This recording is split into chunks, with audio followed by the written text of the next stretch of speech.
नमस्कार. आज आपण गुढीपाडवा विशेष स्पेशल थाळी बनवणार आहोत. मी राजश्री आपले मनपूर्वक स्वागत करत आहे. गुढीपाडवा महाराष्ट्रातील महत्त्वाचा सण आहे. हिंदू नववर्षाची सुरुवात गुढीपाडव्यापासून होते. हिंदू पंचांगाप्रमाणे चैत्र शुद्ध प्रतिपदेला म्हणजेच वसंत ऋतूच्या पहिल्या दिवशी गुढीपाडवा साजरा केला जातो. तुम्हा सर्वांना गुढीपाडव्याच्या हार्दिक शुभेच्छा. चला तर मग नवीन वर्षाच्या स्वागतासाठी स्पेशल थाळी बनवूया. सर्वात आधी आपण गोड पदार्थापासून सुरुवात करूया. तर आपण बासुंदी बनवणार आहोत. त्यासाठी मी कढईमध्ये थोडेसे पाणी घालून घेतलेले आहे आणि बासुंदी बनवण्यासाठी मी इथे फुल फॅट मिल्क घेतलेले आहे. दूध आपण इथे अर्धा लिटर घेतलेलं आहे.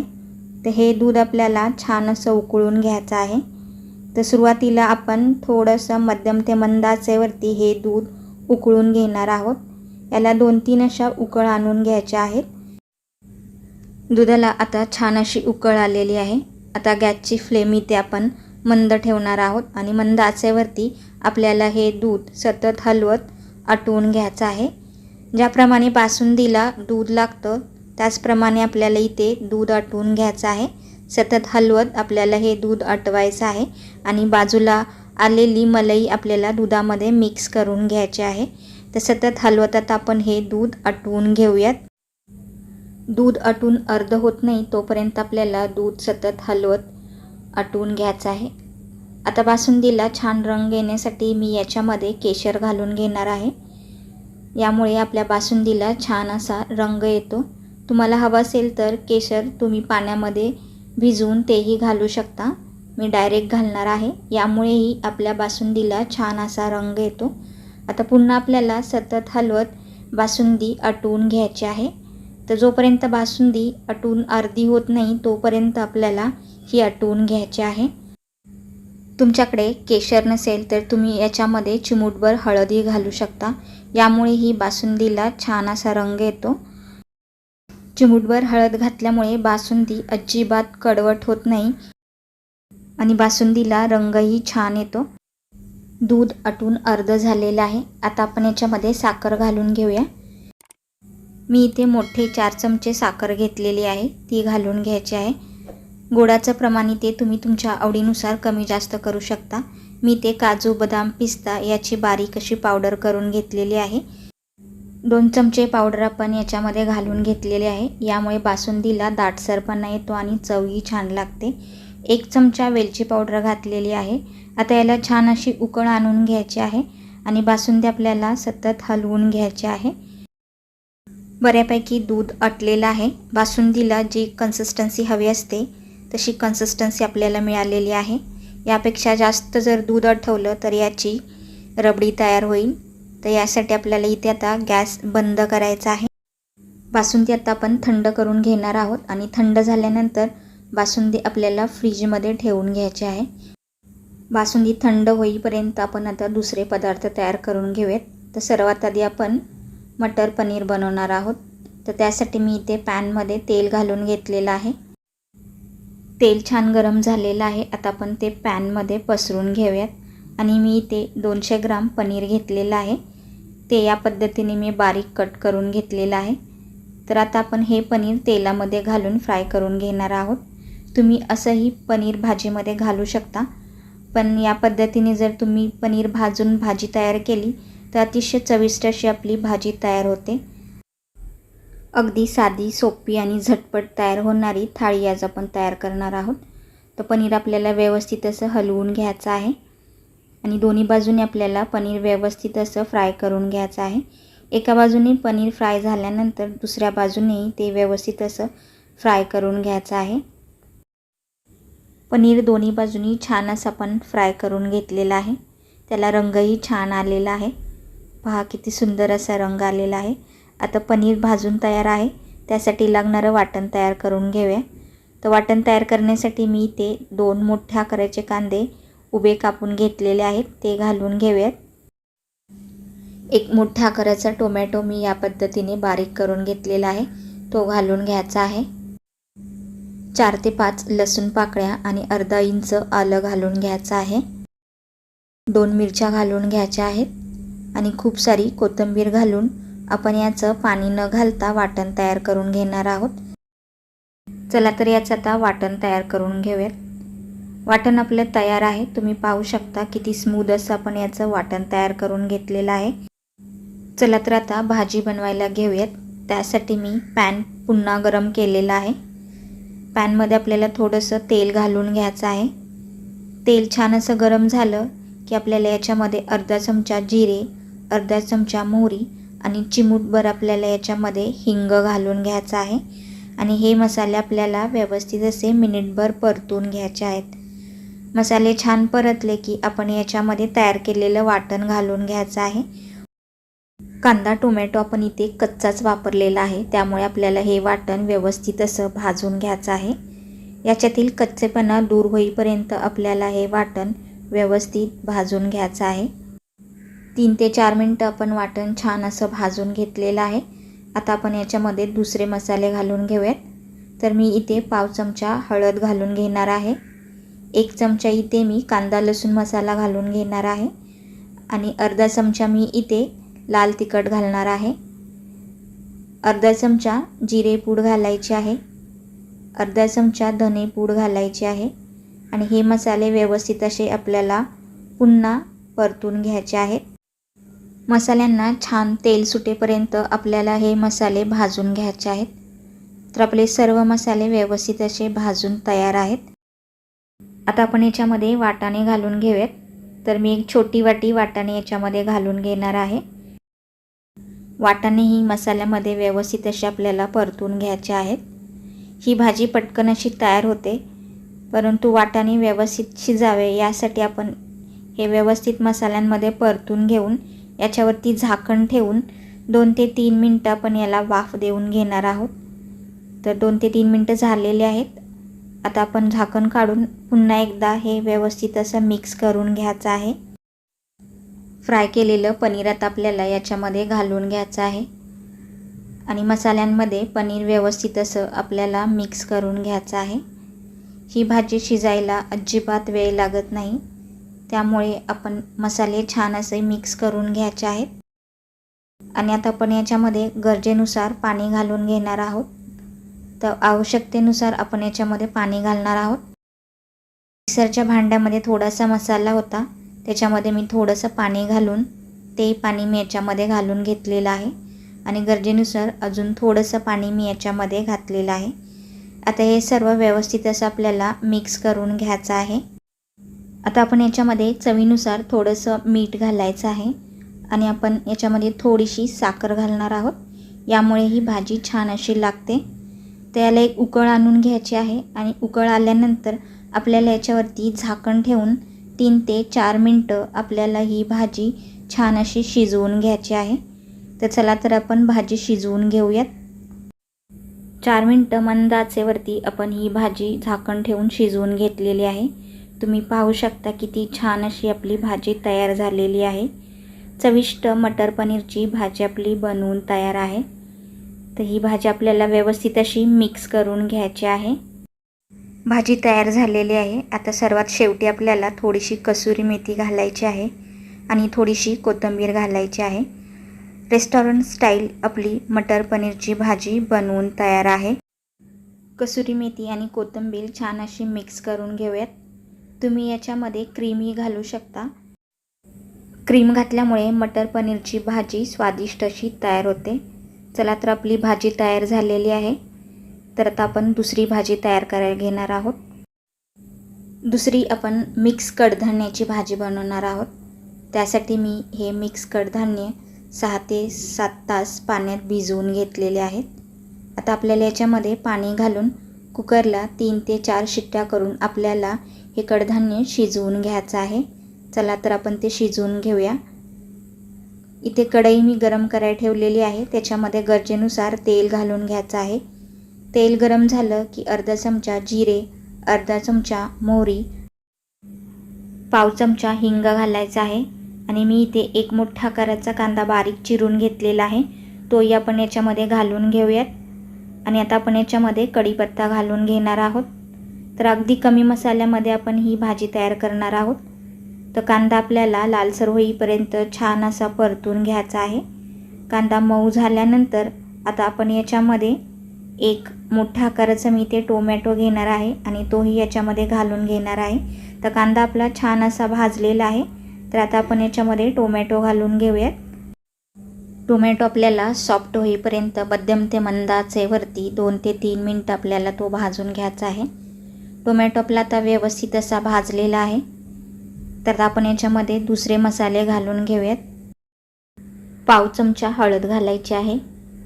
अर्धा चमचा पण लाल तिखट घालायचा आहे. 1 चमचा कांदा लसूण मसाला घालायचा आहे. अर्धा चमचा जिरे पावडर घालायची आहे आणि अर्धा चमचा आपल्याला इथे धने पावडर घालायचे आहे. हे सर्व मसाले आपल्याला व्यवस्थित असे मिक्स करून घ्यायचे आहेत. मसाले आपण छान असे परतून घेतलेले आहेत. आता आपण याच्यामध्ये जे कडधान्य शिजवून घेतलेलं होतं ते याच्यामध्ये घालून घेऊयात. ही भाजी बनवण्यासाठी आपण कोणत्याही प्रकारचं वाटण तयार केलं नाही. अगदी कमी मसाल्यामध्ये ही भाजी छान तयार होते. तर गरजेनुसार पाणी घालून घेतलेलं आहे. आता चवीनुसार मीठ घालायचं आहे आणि याला छान अशी उकळ आणून घ्यायची आहे. कडधान्य आपण आधीच शिजवून घेतलेलं आहे, त्यामुळे 4 ते 5 मिनिटच आपल्याला ही भाजी शिजवून घ्यायची आहे. भाजी आपली तयार आहे. आता आपण याच्यामध्ये कोथिंबीर घालून घेऊयात. आपण ही थाळी बनवताना 2 पौष्टिक आणि स्वादिष्ट अशा भाज्या थाळीमध्ये समाविष्ट केलेल्या आहेत. याच्यामध्ये भरपूर सारे प्रोटीन्स असतात. तर आपली भाजी आता तयार झालेली आहे. चला तर पुढची तयारी करून घेऊयात. तर आता आपण इथे पुलाव बनवणार आहोत. तर मी साधाच पुलाव बनवणार आहे. मी इथे 1 कप अख्खा बासमती तांदूळ घेतलेला आहे. पाणी घालून आपल्याला हा तांदूळ 2 ते 3 पाण्याने स्वच्छ असा धुवून घ्यायचा आहे. तांदूळ आपल्याला चोळून स्वच्छ असा धुवून घ्यायचा आहे. तर आता आपण हे 2 ते 3 पाण्याने व्यवस्थित असं धुवून घेऊयात. तांदूळ धुवून झालेला आहे. चला तर आता पुलाव बनवायला घेऊया. तर कुकरमध्ये मी इथे तेल घालून घेणार आहे. तेल गरम झालं की आपल्याला याच्यामध्ये 1 चमचा जिरे घालायचे आहे आणि जिरे छान असे तडतडून द्यायचे आहेत. जिरे छान तडतडले की आपण इथे 1 छोटी वाटी वाटाणे घालून घेणार आहोत. आपण इथे अगदी साधा पुलाव तयार करणार आहोत. तर वाटाणे आपल्याला छान असे तेलात 2 मिनटं परतून घ्यायचे आहेत. वाटाणे छान परतले की धुवून घेतलेल्या तांदूळात आपण याच्यामध्ये घालून घेणार आहोत. मिनिटभर तांदूळ आपल्याला तेलामध्ये आणि मसाल्यांमध्ये व्यवस्थित असा परतून घ्यायचा आहे. आणि आपण ज्या कपाने तांदूळ मोजून घेतला होता त्याच कपाने 2 कप पाणी मी याच्यामध्ये घालणार आहे. आपण तांदूळ अगोदर भिजवला नव्हता, त्यामुळे आपण इथे 2 कप पाणी वापरणार आहोत. तांदूळ अगोदर भिजवला तर 1.5 कपच पाणी आपल्याला याच्यामध्ये घालायचं आहे. तर व्यवस्थित असं मिक्स करून घ्यायचं आहे आणि चवीनुसार आपल्याला याच्यामध्ये थोडंसं मीठ घालून घ्यायचं आहे. आणि आपला पुलाव मोकळा सुटसुटीत तयार व्हावा यासाठी आपण याच्यामध्ये अर्ध लिंबू पिळून घेणार आहोत. व्यवस्थित मिक्स करून घेऊयात आणि झाकण लावून आपल्याला कुकरच्या 3 शिट्ट्या करून घ्यायच्या आहेत. त्यात आपण याचं झाकण लावून याच्या 3 शिट्ट्या करून घेऊयात. तोपर्यंत आता आपण दुसरी तयारी करून घेऊयात. चला तर आता कांदा भजी बनवण्यासाठी तयारी करून घेऊयात. तर मी इथे 2 मोठ्या आकाराचे कांदे उभे स्लाइसमध्ये कापून घेतलेले आहेत. याच्यामध्ये मसाले घालून घेऊयात. 1 मोठा चमचा धने घालून घ्यायचे आहेत. 2 मिरच्या मी इथे कापून घेतलेल्या आहेत त्या घालून घ्यायच्या आहेत. चवीनुसार मीठ घालायचं आहे आणि हे व्यवस्थित असं आपल्याला मिक्स करून घ्यायचं आहे. आणि 10 मिनिटासाठी आपल्याला हे बाजूला ठेवून द्यायचं आहे, म्हणजे याला छान असं पाणी सुटेल. नंतर आपण याच्यामध्ये बेसन घालणार आहोत. आता आपण कोशिंबीरची तयारी करून घेऊयात. तर कोशिंबीर बनवण्यासाठी मी ते मोठ्या आकाराचे 2 कांदे बारीक कापून घेतलेले आहेत, ते बाउलमध्ये घालून घ्यायचे आहेत. 1 काकडी बारीक चिरून घेतलेली आहे, तीही घालून घ्यायची आहे. आता आपण याच्यामध्ये कोथिंबीर घालून घेऊयात. चवीनुसार आपल्याला याच्यामध्ये मीठ घालायचं आहे आणि आता आपण याच्यामध्ये काळं मीठ घालून घेणार आहोत. यामुळे आपली कोशिंबीर चवीला छान अशी तयार होते. आता आपण याच्यामध्ये 1 वाटी दही घालणार आहोत. दही घालून आपल्याला ही कोशिंबीर व्यवस्थित मिक्स करून घ्यायची आहे. ही कोशिंबीर चवीला छान लागते. आपण याच्यामध्ये कोणताही तडका वगैरे देणार नाही आहे. तर ही कोशिंबीर अशीच खायला खूप छान लागते. कोशिंबीर आपली तयार आहे. आता आपण ती बाजूला ठेवून देऊया आणि आता कांदा भजीसाठी लागणारं बॅटर तयार करून घेऊयात. तर याच्यामध्ये आता आपल्याला कोथिंबीर घालून घ्यायची आहे. भजीमध्ये आपण जास्त मसाले वापरणार नाही आहे. मी इथे 1 वाटी बेसन पीठ घेतलेलं आहे.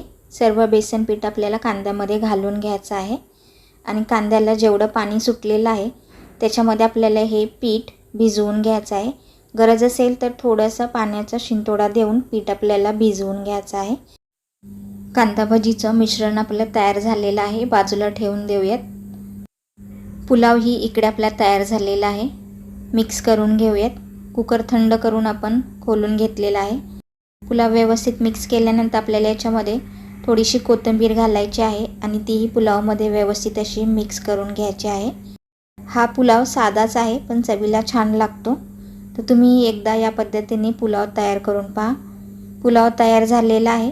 दुसरी तयारी करून घेऊयात. तर पुरीसाठी लागणारं पीठ आता आपण इथे मळून घेणार आहोत. त्यासाठी मी इथे 1 कप गव्हाचं पीठ घेतलेलं आहे. चवीनुसार मीठ घालायचं आहे आणि थोडं थोडं पाणी घालून आपल्याला हे मळून घ्यायचं आहे. आपल्याला हे पीठ घट्टसर असं मळायचं आहे. चपातीसाठी लागतं तसं मळायचं नाही आहे. तर त्याच्यापेक्षा थोडंसं घट्टसर पीठ आपल्याला इथे मळून घ्यायचं आहे. त्यामुळे पुऱ्या छान तयार होतात. थोडं थोडं पाणी घालून आता आपण हे पीठ मळून घेऊयात. तुम्ही या गुढीपाडव्याला ही थाळी नक्की तयार करून पहा. अगदी कमी वेळेत ही थाळी तयार होते. पीठ आपलं आता छान भिजवून झालेलं आहे. एवढं घट्टसर पीठ आपल्याला मळून घ्यायचं आहे. पीठ मळून झालेलं आहे. मुरण्यासाठी बाजूला ठेवून देऊयात. आता मी ते तळण काढून घेणार आहे. माझ्याकडे बॉब्या आहेत, त्या मी तळून घेणार आहे. तुम्ही ते कुरडई किंवा पापडही तळू शकता. बॉब्या आपल्या तळून झालेल्या आहेत. आता आपण त्या काढून घेऊयात आणि याच कढईमध्ये आता आपण भजी तळून घेणार आहोत. कढईमध्ये हाताच्या साहाय्याने आपण भजी घालून घेऊयात. कढईत बसतील एवढेच भजी आपल्याला घालून घ्यायचे आहेत. तुम्हाला माझ्या या रेसिपीज कशा वाटतात हे कमेंटद्वारे मला नक्की सांगा. रेसिपी आवडल्यास रेसिपीला लाईक, शेअर आणि चॅनलला सबस्क्राईब करायला विसरू नका. आणि त्याचबरोबर तुम्ही माझ्या रेसिपीज कोणत्या शहरातून किंवा कोणत्या राज्यातून पाहता हे मला कमेंटद्वारे नक्की सांगा, म्हणजे मला तुमचे आभार व्यक्त करता येतील. तर भजी आपले आता छान असे तळून झालेले आहेत. चला तर भजी काढून घेऊयात आणि याच पद्धतीने आपल्याला शिल्लक राहिलेले भजीही तळून घ्यायचे आहेत. आता आपण पुढची तयारी करून घेऊयात. पीठही आपलं छान असं मुरलेलं आहे. याच्यामध्ये तेल घालून आपल्याला पुन्हा हे पीठ 1 ते 2 मिनटं छान मळून घ्यायचं आहे. पीठ जेवढं छान मळू तेवढ्या पुऱ्या आपल्या छान तयार होतात. तर पीठ आपलं मळून झालेलं आहे. आता याच्यातील एक गोळा काढून घ्यायचा आहे आणि हाताच्या साहाय्याने तो गोल करून घ्यायचा आहे. तर मी एवढ्या आकाराचा गोळा घेतलेला आहे. आता याला पीठ लावून आपण याची पुरी लाटून घेणार आहोत. तर याला मी कोरडं पीठ लावून घेतलेलं आहे. आता आपण याची पुरी लाटून घेऊयात. तर पुरी आपल्याला जास्त जाडसर किंवा पातळही लाटायची नाही. मध्यम आकाराची पुरी आपण इथे लाटून घेतलेली आहे. आता पुरीला आपण आकार देऊन घेणार आहोत, म्हणजे सर्व पुऱ्या एकसारख्या दिसतील. तर एका वाटीच्या साहाय्याने मी याला आकार देऊन घेणार आहे. तर सर्व पुऱ्या आपल्याला या पद्धतीने तयार करून घ्यायच्या आहेत. तेलही आपलं गरम झालेलं आहे. आता आपण कढईमध्ये पुरी घालून तळून घेऊयात. तर पुरी तळण्यासाठी गॅसची फ्लेम इथे मी मध्यम ठेवलेली आहे. मध्यम ते मंद आचेवरती आपल्याला ही पुरी तळून घ्यायची आहे. पहा आपली पुरी कशी टम्म अशी फुगलेली आहे. तर दोन्ही बाजूने आपल्याला पुरी व्यवस्थित अशी तळून घ्यायची आहे. पुरी तळून तयार आहे, काढून घेऊयात. याच पद्धतीने सर्व पुरी आपल्याला तळून घ्यायच्या आहेत. चला तर आता आपण ताट तयार करायला घेऊयात. तर सर्व पदार्थ आपण ताटात घालून घ्यायचे आहेत. तर तुम्हीही या पद्धतीने या गुढीपाडव्याला थाळी तयार करून पहा आणि तुम्हाला माझी रेसिपी कशी वाटली हे कमेंटद्वारे मला नक्की सांगा. रेसिपी थोडीशीही तुम्हाला उपयुक्त वाटली तर लाईक आणि शेअर करायला विसरू नका. चला तर भेटूया पुढच्या अशाच नवनवीन आणि छान छान रेसिपीमध्ये. संपूर्ण रेसिपी पाहिल्याबद्दल तुमच्या सर्वांचे मनपूर्वक आभार. सर्वांना गुढीपाडव्याच्या आणि मराठी नूतन वर्षाच्या हार्दिक शुभेच्छा.